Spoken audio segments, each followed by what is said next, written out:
ہماری خداوند یسوع کی انجیل مقدس لوکا کے مطابق اس کا 11واں باب 29 سے 32 آیات تک۔ اس وقت جب بڑا ہجوم جمع ہو جاتا تھا تو یسوع کہنے لگا کہ یہ پشت ایک بری پشت ہے، نشان کی طالب تو ہے، مگر یونس کے نشان کے سوا کوئی اور نشان اسے نہ دیا جائے گا، کیونکہ جیسا یونس اہل نینوا کے لیے نشان ٹھہرا، اسی طرح ابن انسان بھی اس پشت کے لیے ہوگا۔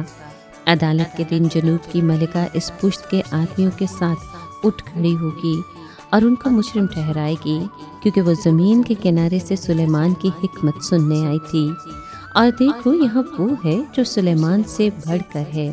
نینوا کے آدمی عدالت کے دن اس پشت کے ساتھ اٹھ کھڑے ہوں گے اور اسے مجرم ٹھہرائیں گے، کیونکہ انہوں نے یونس کی منادی پر توبہ کی، اور دیکھو یہاں وہ ہے جو یونس سے بڑھ کر ہے۔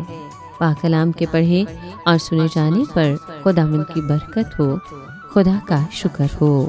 عزیز دوستو، روزوں کا موسم توبہ، دعا اور اپنے باطن کا جائزہ لینے کا وقت ہے۔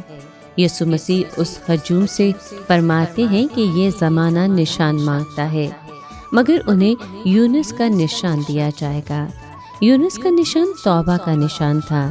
جب یونس نے نینوا میں منادی کی تو لوگوں نے اپنے گناہوں سے توبہ کی۔ انہوں نے معجزہ نہیں مانگا، بلکہ خدا کے کلام کو سن کر دل بدل لیا۔ روزوں میں ہم بھی اکثر خدا سے کوئی خاص نشان، کوئی معجزہ یا فوری جواب چاہتے ہیں، لیکن خدا ہم سے کہتا ہے کہ سب سے بڑا نشان خود مسیح کے ساتھ ہے، اس کی صلیب، اس کی قربانی اور اس کی قیامت۔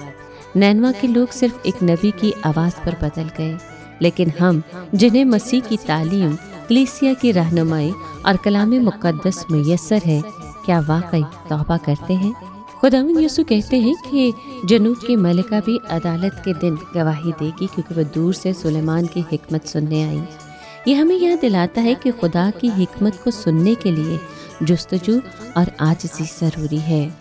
آج ہمارے لیے یہ پیغام ہے کہ کیا ہم روزوں میں سچے دل سے توبہ کر رہے ہیں؟ کیا ہم خدا کے کلام کو صرف سن رہے ہیں یا پھر اس پر عمل بھی کر رہے ہیں؟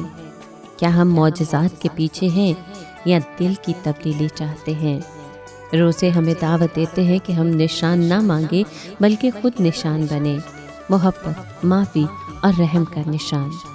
خدا ہمیں توفیق دے کہ ہم نینوا کے لوگوں کی طرح عاجزی سے توبہ کریں اور مسیح کو پہچانیں جو یونس اور سلیمان سے بھی بڑا ہے۔ آمین۔